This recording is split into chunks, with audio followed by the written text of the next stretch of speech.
Që fëmijë kam qenë shumë e lidhur doja të rija me mamën. Ka qenë një tip shumë guximtar, ka qenë pak e sert, po ta njeh atë, ne ajo të kishte për zemër.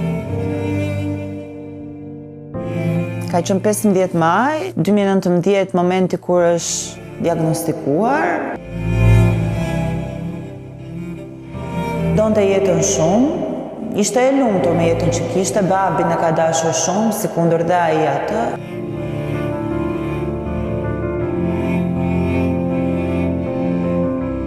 Ka njerëz që ja kanë dalë, por rasti i mamit tim nuk ishte i tillë, sepse ishte tumor në pankreas edhe kishte bërë dhe përhapje. Ajo i jepte vetes kurajo.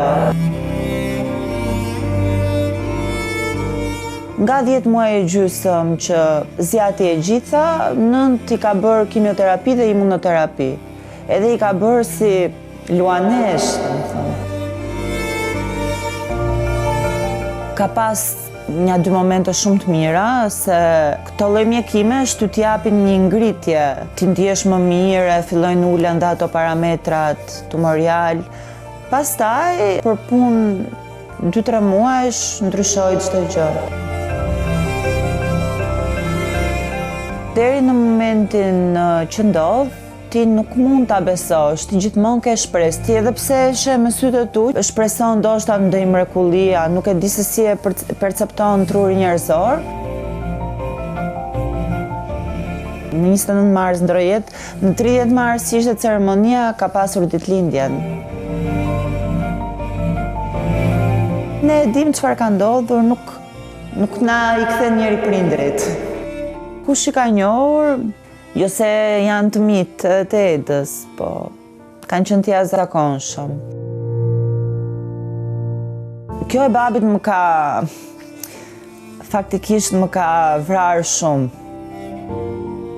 Në rast në një infarkti masiv, si që ndodhi aty, janë raste që thjesht ndodhin. Kemi pasur për ti kur të nesërmen me pushime, unë kam qenë në të. Dhe unë kam pas madje për televizor, po diçka po ndjeja që nuk duhet hikja. Sepse ajo do kishte qenë të merri me i madh, që mos të isha me të. Do më kishte lënë traumë shumë të madhe, nëse ai do kishte qenë vetëm. Ne nuk e shpëtuam dot, po unë vazhdoj jetoj në të njëjtën shtëpi ku kam jetuar me prindrit, edhe shtëpinë e kam lënë pak a shumë, hiq ndonjë gjë të vogël, e kam lënë siç ka qenë.